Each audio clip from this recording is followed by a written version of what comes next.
கர்த்தர் வந்து தம்முடைய பிள்ளைகள் சுகமாய் இருக்கவன்கிறது அவருடைய சித்தம்.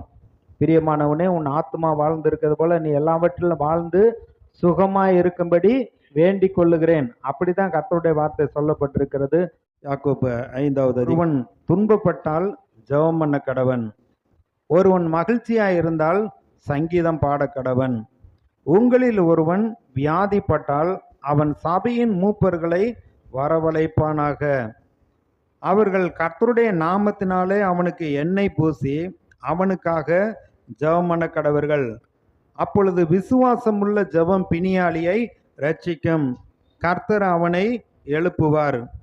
அவன் பாவம் செய்தவனானால் அது அவனுக்கு மன்னிக்கப்படும். நீங்கள் சொஸ்தமடையும்படிக்கு உங்கள் குற்றங்களை ஒருவருக்கொருவர் அறிக்கையிட்டு ஒருவருக்காக ஒருவர் ஜெபம் பண்ணுங்கள். நீதிமான் செய்யும் ஊக்கமான வேண்டுதல் மிகவும் பலனுள்ளதாக இருக்கிறது. முதலாவது வியாதி வந்துருச்சு அப்படின்னா உடனே ஆண்டவரை நோக்கி பார்த்து நம்ம ஜெபம் பண்ண வேண்டும். உங்களில் ஒருவன் வியாதிப்பட்டால், சொல்லப்பட்டிருக்கு, துக்கப்பட்டால், ஏதோ வியாதியில் உங்களுக்கு துக்கம் வருத்தம் வந்துருச்சுன்னா உடனே நீங்கள் ஜெபம் பண்ண வேண்டும்.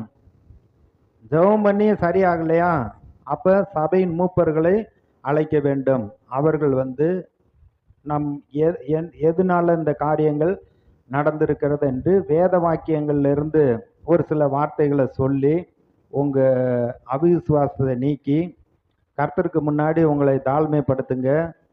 உங்கள் குற்றங்களை வந்து நீங்கள் கர்த்தரிடத்தில் அறிக்கை எடுங்கன்னு சொல்லி வார்த்தையை போதித்து அதுக்கப்புறம் வந்து எண்ணெய் பூசி அவர் ஜெபம் பண்ணுகிறார்.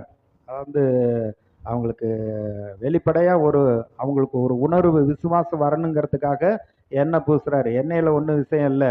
ஏன்னா சொல்லப்பட்டிருக்கு, விசுவாசமுள்ள ஜெபம் பிணியாளியை ரட்சிக்கும். நம்முடைய விசுவாசம் கர்த்தர் மேலே இருக்க வேண்டும். அதற்கு இவர்களுக்கு ஒரு ஒரு ஏது உண்டாகும்படியா அவங்க எண்ணெய் பூசி ஜெபம் பண்றாங்க. நீதிமான்களுடைய ஊக்கமான வேண்டுதல் மிகவும் பலனுள்ளதாக இருக்கிறது. அப்போ நம்ம ஜெபம் பண்ணணும். ஒருவேளை வந்து நமக்கு ஆரோக்கியம் ஆகலை அப்படின்னா அப்போ சபையின் மூப்பர்களை போதர்களை கூப்பிடணும். அவங்க வந்து வார்த்தையை போதிப்பார்கள்.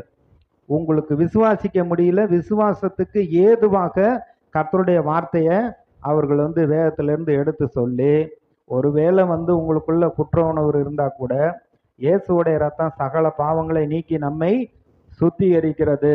அது சுத்திகரிக்கிறதுக்கு உண்மையும் நீதி உள்ளவருமாய் இருக்கிறார் அப்படின்னு வார்த்தைகளை போதித்து விசுவாசத்தை வர வைத்து அதுக்கப்புறம் ஜெபம் பண்றாரு. உடனே வந்து சுகம் உண்டாகு.